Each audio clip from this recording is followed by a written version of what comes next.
Friends, colleagues and listeners, I'm not sure if I should say I'm pleased or I'm going to be sad, but this is the last little session with Andy Clemson, who's the co-founder and director of Calibrate Learning and Calibrate Technology. It's been emotional in many ways so far. It has, Andy, it has, mate. We'll have a little man hug when we finish, son. But no, seriously, Andy, it's been good. Loved the conversation. And now what I'd just like to finish with is one thing, right? So being in aviation as long as I have, it's given me huge opportunities to travel, to meet different people, to work in different organisations, and I wouldn't have swapped it for the world. Mm-hmm. For other people to understand that that's still out there waiting for them is something that I love to keep trying to make people understand. However, if they did decide to come into aviation, or even if they're in aviation and they decide that they might like to try a different sector or a different organisation, one of the things that I think is always important is, if you go for an interview, who should be under the most pressure? Is it the interviewers or the interviewee? And what reasons? And then also, what should somebody be asking for in clarification as to what will be good for them if they join that company? Yeah. So with your experience, I know this is something that you talk about a lot. I just wondered if you can tell me, firstly, for your experience in dealing with aviation, firstly, why do you think it's a great opportunity for somebody to come into aviation? And then the second part of the question is, what do you think should be like a mini checklist of things that they should always want back from the company that's interviewing them for a potential job? So, interesting set of questions there, Chris. So, if I take first of all the employer versus the employee view. So, my take on that would be, from an employer's perspective, if you put people under too much pressure, you will not get the right level of disclosure or find the right things or clarity that you want from that individual. Because also you're setting out what part of your culture is based on the interview style that you actually utilise. But equally, yes, the employee there should not have made that decision prior to entering that interview, because equally they want to know what it is that they're going into and does it match, whether it's career ambition or the expectations they've got for a particular role. So I would say the first thing from the employee perspective, Chris, is do a bit of research. And many people don't, which I find interesting. Because they just see it as a job. Yep, I agree with you. And don't you also feel, Andy, that I've been on lots of interview panels myself, and it always amazes me how little preparation people do to come to an interview process or program. And if they're not able to sell the business and let the people who are coming feel that that's the sort of culture that the business is going to surround them in, if they're lucky enough to get that role, I think that's a huge opportunity missed. Absolutely, because your interview, Chris, if you like, is your advertisement live. Because that's what you're going to demonstrate, or your people are that are conducting that interview. So, the research is important, but equally when then you've done a little bit of research, when you now specifically look at the role that you're actually applying for, then you've got to start to weigh up what are your current capabilities in terms of you delivering against that role. And looking and being honest with yourself prior to interview, what are your shortfalls? Exactly. Because when you then say, is it the interviewer, is it the interviewee? The interviewee's job then is to start asking the questions, is how is that going to be supported? For them to become effective within that role. Because if we want people to come into aviation and grow within it, then you've got to get the right people, but also you've got to actually not promise the next job because they haven't done the first one yet. But equally, you've got to show the expansive opportunity that aviation is. And there's probably very few industries like it, particularly in the ability to work anywhere in the world, literally. Because as we know, that's amazing. It's amazing, and it's the cultural experiences as well that we've both had that are the intangibles, because they're just fantastic. To work in different cultures is just an opportunity a lot of people that never work outside of their home country ever experience.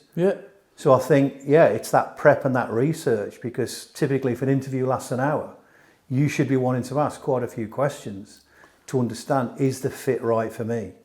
And is it going to get me where I want to be? Yes, I'm prepared to give a lot for my services, but equally, what am I going to get back, Chris? I understand that. And also not to have an overly mercenary approach or an expectation or entitlement, Yeah. But to be realistic and say, right, is this going to do for me what I would like it to? And is it going to be an enjoyable train ride? Yeah. And the fact that you might be on the right train but in the wrong carriage, what are the opportunities to change carriages within that business, which then also changes your outlook? Yeah. And that's why I think, and I've said to my kids and any youngsters who've asked me for any advice at interviews, I tell them, don't be overly confident or cocky. Be sincere, be passionate, know exactly what you want and why. Yeah. But also don't feel that you're under pressure, because at the end of the day, you're giving a portion of your life to that business. Yeah. That business is only giving you a job. Yeah, don't be frightened to be assertive, Chris, in terms of being clear and having that clarity of what you would like, not what you want, because demanding is verging on the old arrogant sort of perspective, but being clear. Because equally, if you've got the right interviewer in front of you, they are seeing often a lot of the skills they will want demonstrated within that role. Yeah. So again, you want people to be responsible, and the first point of seeing that is in an interview.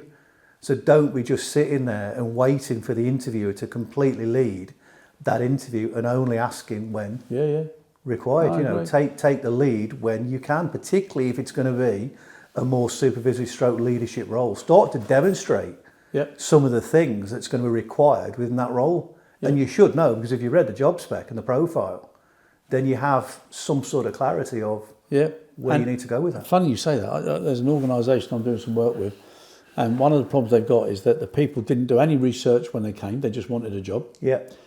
And then the biggest problem they got is that even the people that they thought they wanted, when they contacted them, they said, it's too late, I've already got another job. Yeah. And then some of the ones that they wanted also didn't even get back in touch with them. Didn't give them any feedback, just were not available for contact. So they wanted to know, what were they doing wrong with their interview process? Yeah. Why were they spending so much time, effort and money on going through a recruitment process that actually, in this one example, they interviewed 60 people for 5 roles. Yeah. 60 people for 5 roles. Not a single person accepted the role. Yeah, interesting, isn't it? Isn't that that's a shocker, huh? Well, another thing to consider, Chris, if you think behavioural interviewing, right, is a real skill.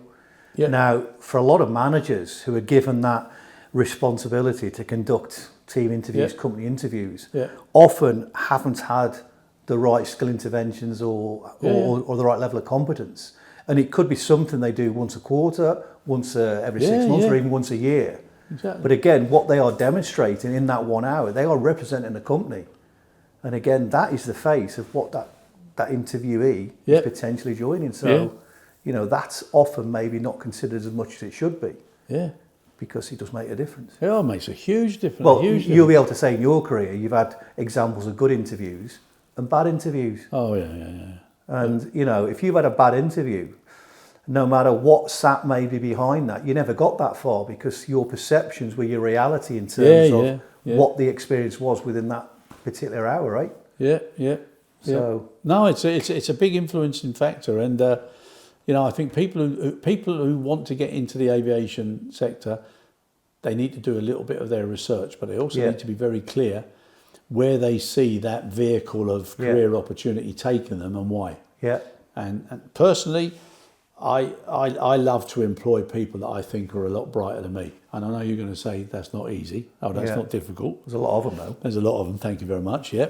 And then give them the opportunity to really grow and bloom. Because if you, that to me is part of the satisfaction of being in a position where you give people a chance. Yeah. If you can see them doing really well and doing really well, then you think, my goodness me, I was part of that. Yeah. You know? Well, again, it's thinking as well, Chris, about what sort of questions. I mean, you're not going to get the chance to answer, ask 30, 40 questions. No. But think about the few times that you will have the chance, and think about what you want to ask. So rather than ask, do you have a structured development plan? Be a bit more focused with that and say, look, give an example of someone that would start in the position I'm in now, and how many people have progressed in the last 3 years, and to what level? Yeah. What examples would you give me? Yeah. And again, find out what it's actually like, what those experiences are. It's a bit different. Yeah. And it also gives you the chance to see how the responses are made. Exactly.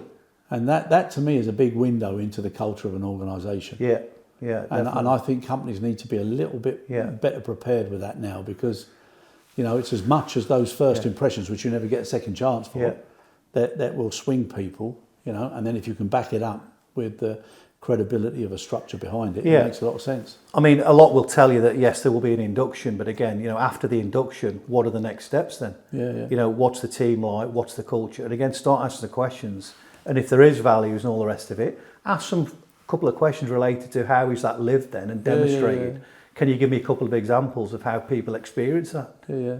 But the structure of the induction, Andy, I've had so many people, and even when you're just doing a little health check or a business review, and you just ask the straightforward questions, and managers, you say, do you have an induction when somebody's employed? They say, yeah, of course we do. Yeah. And then lots of people just say, tick there, that's okay, move on. Yeah. But they don't ask them, Yeah. what's the length of the induction? What's the structure of the induction? Who conducts the induction? Yeah. And when you see what happens, and then you ask people that have been recently employed, and you say, well, what sort of induction? Well, I didn't get an induction, I just had to sit with someone for a couple of hours. Yeah. Or somebody said that I need to do this, read this manual, and then that was it. Yeah. That's not an induction. No. And again, think about the questions, Chris. So after that induction, just ask a question. So look, what would the journey look like, for example, providing I'm meeting the core metrics of the expectation? Yeah. What would the first 1 and 2 years potentially look like? Yeah. In terms of opportunity, whatever you want to ask. Yeah. And put the interviewer on the spot in terms of, look, tell me, give me some examples, some tangibles. Yeah. Because as an employee, it's not just about the money, and it shouldn't be. Yeah. Because as you said in one of the other podcasts, you're at work a long time. Yeah. If you don't enjoy it, then you're the wrong fit for the company anyway, because typically you could be an attrition statistic very soon. Yeah, no, I agree with you, Andy. And it's so important. And just getting the right company makes an awful lot of difference. Yeah. And now another thing that we were talking about, and being within the industry and the types of training and the types of leadership learning that you do, you also do a lot on commercial. Yep. And you also do a lot on special skills. One of those special skills being interview technique and the reasons and why and how you can use it as a more effective tool rather than just a process step of getting new heads in through the door. And I think an awful lot of people could do with a little bit of support there. I mean, I'll be honest, Chris, we have not prioritised that at the moment because there is so much more critical aspects. Yeah. Particularly as to why we set the company up. But yeah, that's in there, commercial. My big topic, and we've done quite a few exercises with some global aviation organisations where we've rolled out solution-based framework sales. Because the old thing that I used to see is, you get the RFP in, everyone puts in the bit into the RFP, but it's almost like a wish list. Yeah. But then how that is disseminated in terms of the choice, for me, often came back to actual cost. Yeah. Whereas, if you're going to offer that service, understand the need that you're selling against. And you mentioned earlier about 8 people around an aircraft. That might be the customer's expectation based on what was sold. Then it comes down to the local manager. He can only afford on his P&L to put 5 people around the aircraft. You're already now in dispute with your customer. Yeah. And again, it's joining up those dots, but selling against the need. Yeah. But I still see it now. It's a race to the bottom. Because the overall focus is on cost, not on quality. No, or service delivery. And the word no has to be used more often than it is. I know you're going to laugh now. But we were both on an exercise, and we created the term, commercial sell rainbows, not reality. Yeah. And operations rely too much on the anchor instead of setting sail. Yeah. And there needs to be a coming together so that people know that the commercial arm of a business, whatever it is selling the reality of what ops can do, and that ops are not putting a brake on the growth and the development from a commercial perspective. Yeah. And that balance, Andy, is something that needs a lot of work. Yeah, exactly that. I mean, I'll give you one example, Chris, clearly no names, but prior to rolling out this commercial sales training with big organisation, Aviation, senior manager totally didn't want to be part of this. And he said, look, why do I need to be on this? He said, I've generated sales of 42 million in the last 3 quarters. I said, how much have you actually lost in terms of cancelled contracts and all that? He said, 28 million. I said, well, do you not think that's a problem?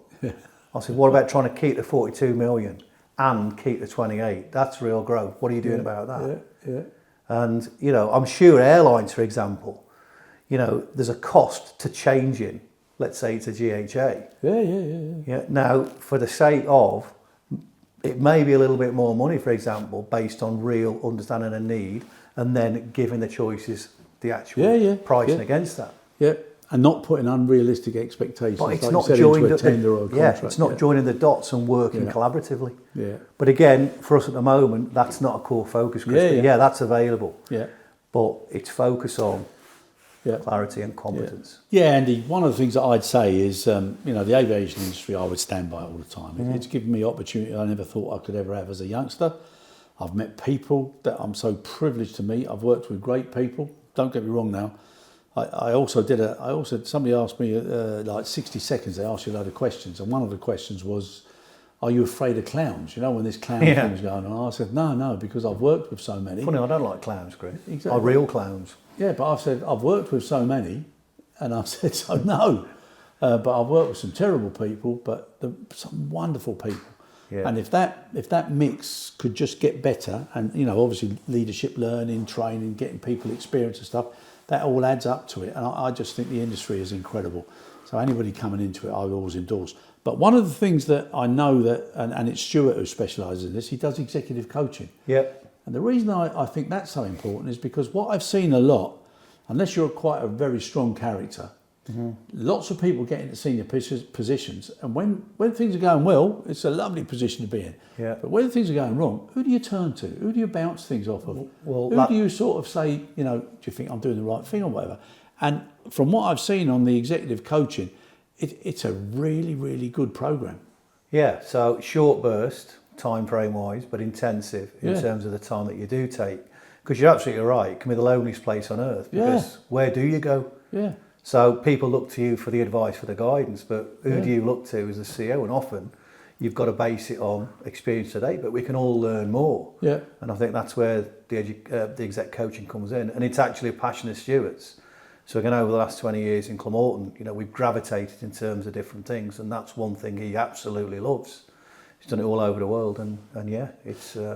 And something that I again, it was Tony who brought this up. I can't remember how we were talking about this, but it was a little bit like the crucifix, sign of the cross. We were having that. And where are we going with this? And then he said, I've got something with that. I said, what's that then? And he said, you look up for inspiration, down in desperation, but don't look left or right for validation. Yeah. And I've now applied that. When I look at some senior managers who are in a little bit of trouble, or you're in a meeting and something's going wrong, you see some, and I always think when somebody looks up like that, to me they're thinking, and that's for inspiration. So I think that's great. Yeah. But when they go down in the desperation role, it looks like they've given up. Yeah. But what I find worse is when they're asked a direct question, and it might be about an operational issue or an action or what, and they look left or right to the people sitting on the table with them for validation. And I think, what are you doing? That's a nice little thing I do. So yeah, interesting, Chris. Yeah, but what you said about Stuart and the value of that must be a great experience. Yeah, I mean, in Stuart's shoes, he's done it for the likes of Google. So many companies, and again, it's just different. But like I say, he finds it really interesting, and people find it valuable to do it. Yeah. Because often it's something that I think is one of those difficult things, is for that level of seniority to actually say, I need a bit of help or support. Yeah. It's that disclosure. It's like if you go back to the grids. Yeah. So the senior management levels are always typically the amount of training and focus that you do the least of. Yeah. Because even for a senior manager to disclose that actually I could do with this gives them reason to look behind and have some sort of concerns, whereas critically, if they have that development, it's the positive impact they can have on others in how they influence beneath them. Yeah. So, that's where we're at. Yeah, no, but it is. But that goes back to culture as well, right? Yeah. And having the confidence to ask. Yeah. So good on Stuart. Andy, it's been an absolute pleasure. Yeah, I feel same, that Chris. Before we say goodbye to everybody, I need to have a little bit of a disclaimer. And that is, for those that are listening and those that may have struggled with listening, I do apologise, because those that are familiar with my cultured King's English, Mockney, me and Chris, they might have trouble with the northern dialect that you've experienced over the last few podcasts. And if you do have the the luxury of talking to Stuart, being a Scouser, Holy Mother of Moses. You're going to need your Google interpreter. But seriously, you guys are doing a great job. I love your company. I think what you're doing is really good. And Cheers, I Chris. wish you great success this year and beyond. Yeah. And fair play to you. Yeah. So again, a lot of it is led by the companies we're working with, Chris, and it's fantastic because I'm Must with be you so all the way. rewarding, huh? Yeah, it's that passion, you know. If you've got a drive for people, Yeah. and like you say, the opportunity is just massive in aviation. Yeah.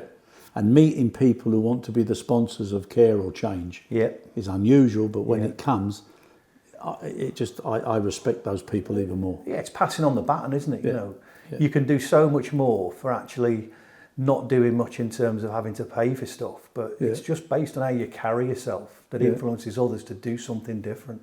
Yeah. And that for me goes all the way down the hierarchy chain to the bottom. Yeah. And what you said earlier about all the people you've met, and you said there's a genuine passion in aviation. There is a passion, but it can be a poison if it's led by the wrong people. Correct. So good luck to you. And once change you're as in much as you can. Yeah, keep people in it. That's what we're after. Yeah, indeed. Thanks very much, Thank Chris. you very much. Good to do it at last. Yeah, lovely. Enjoyed it.